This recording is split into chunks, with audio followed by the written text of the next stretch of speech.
Hello students, अनिमा classes में आपका स्वागत है। मैं आज आप लोगों को क्लास 6 हिस्ट्री पाठ 8 नगरों और गांवों का जीवन का प्रश्न उत्तर, fill in the blanks, match in the following सारा कुछ करवाऊंगी। ठीक है। अगर आपको इस चैप्टर का क्लास नोट्स या वीडियो लेक्चर चाहिए तो आप मेरे अनिमा क्लासेस को ज्वाइन कर सकते हैं। ठीक है, चलिए शुरू करती हूँ। पहला प्रश्न है, भारत में लोहे का उपयोग शुरू हुआ?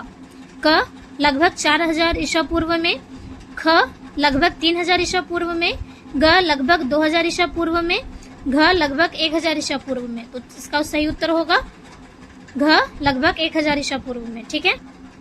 दूसरा प्रश्न है, लगभग 1000 ईसा पूर्व में भारत का व्यापारिक संबंध निम्नलिखित किस राज्य के साथ स्थापित हो चुका था? क ब्रिटिश साम्राज्य, ख रोम साम्राज्य, ग यूनानी साम्राज्य, घ फारस साम्राज्य। तो उत्तर होगा ख रोम साम्राज्य। तीसरा प्रश्न है, महापाषाण संस्कृति के कब्रों के अध्ययन से हमें निम्नलिखित में से कहाँ के इतिहास के बारे में काफी जानकारी मिलती है? क दक्षिण भारत, ख उत्तर भारत, ग पश्चिम भारत, घ पूर्वी भारत। तो सही जवाब होगा ख उत्तर भारत। चौथा प्रश्न है, निम्नलिखित में से कौन बंदरगाह पर स्थापित शहर नहीं था? क सोपारा, ख अरिकमेदु, ग भरूच, घ उज्जैन। इसका सही जवाब होगा ग भरूच शहर। मैच इन द फ्लोइंग है। ठीक है। पहला लोहे से बने औजार। इसका उत्तर होगा कृषि उत्पादन में वृद्धि। दूसरा है वेल्लार का होगा तमिल क्षेत्र के भूमिपति। तीसरा दास का होगा उत्तर भारत के भूमिहीन श्रमिक। भरूच का होगा पतन शहर। पांड्य शासक का होगा एक दक्षिण भारतीय क्षेत्र के शासक। श्रेणी का होगा व्यापारिक संघ। ठीक है। इसके बाद संक्षिप्त में प्रश्नोत्तर करना है। ठीक है। पहला प्रश्न है, लोहे से बने कृषि यंत्रों के उपयोग में खाद्य पदार्थों के उत्पादन में वृद्धि कैसे हुई? उत्तर होगा लोहे से बने कृषि यंत्रों के प्रयोग से खाद्य पदार्थों के उत्पादन में निम्न प्रकार से वृद्धि हुई। पहला, खेतों से प्राप्त होने वाली उपज की मात्रा पहले से काफी बढ़ गई। कुल्हाड़ी से वन काटकर खेती करने के लिए अब ज्यादा भूमि उपलब्ध कराई गई। दूसरा, कृषि के अलावा अन्य व्यवसायों में लगे कारीगरों ने भी अपने औजार बनाने के लिए लोहे का उपयोग किया। दूसरा प्रश्न है, तमिल क्षेत्र के गांवों में रहने वाले 3 विभिन्न श्रेणियों के लोग क्या कहलाते थे? उत्तर होगा तमिल क्षेत्र के गांवों में रहने वाले 3 श्रेणियों के लोग रहते थे। तमिल श्रेणी में भूमि पतियों को वेलल्ला, हल जोतने वाले साधारण व्यक्ति को उनवार तथा भूमिहीन श्रमिक को कडेशियार या आदिमई कहलाते थे। ठीक है। तीसरा प्रश्न है, वलयकूप क्या है? उत्तर होगा पुरातत्वविदों को अनेक शहरों में वलयकूप मिले हैं जिनका उपयोग शौचालय या जल निकास अथवा कचरा डालने के लिए किया जाता था। चौथा प्रश्न है, ठप्पेदार सिक्के क्या हैं? उत्तर होगा तांबे और चांदी के सिक्कों को ठप्पेदार सिक्के कहते हैं। पांचवा प्रश्न है, भरूच शहर से किन वस्तुओं का आयात और निर्यात किया जाता था? भरूच शहर से सोना, चांदी, धातुएं, बढ़िया शराब और कांच के बर्तन आयात और मुख्य रूप से रत्न, कपास और मसालों का निर्यात किया जाता था। ठीक है।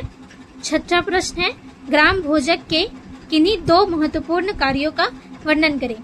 उत्तर होगा ग्राम भोजक के 2 महत्वपूर्ण कार्यों का उल्लेख निम्नलिखित है।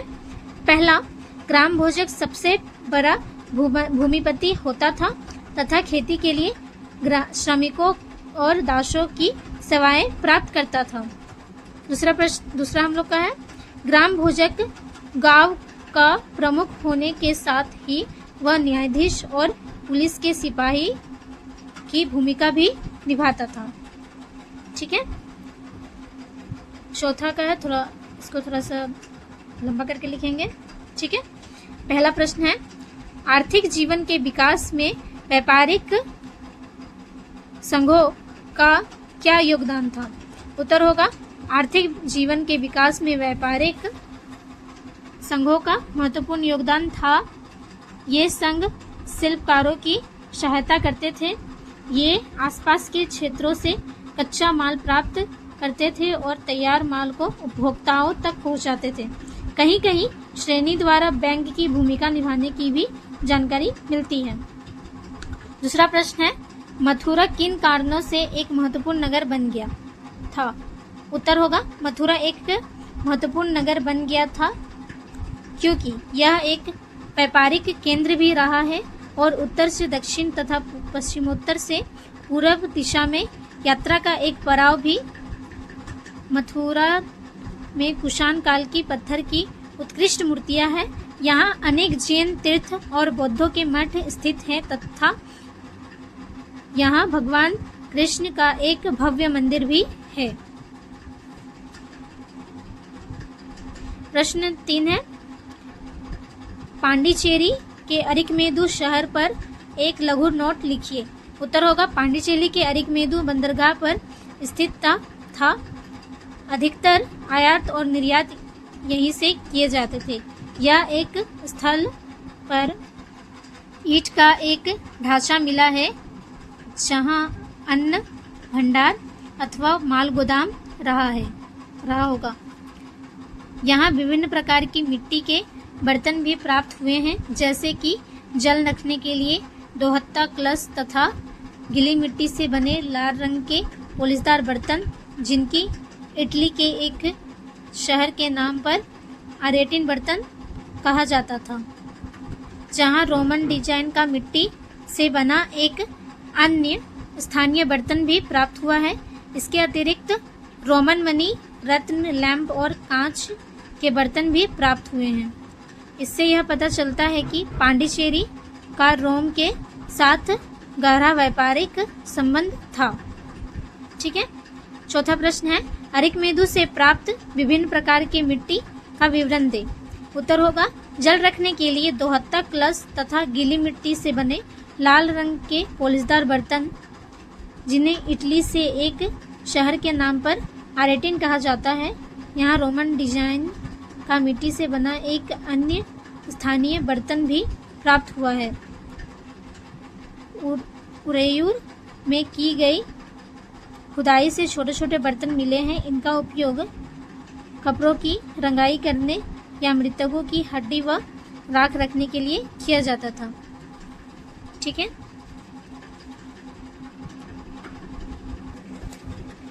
सारे प्रश्नोत्तर हो गए हैं। ठीक है, अब हम लोग आज करेंगे मेरी पहचान करें मैं कौन हूँ।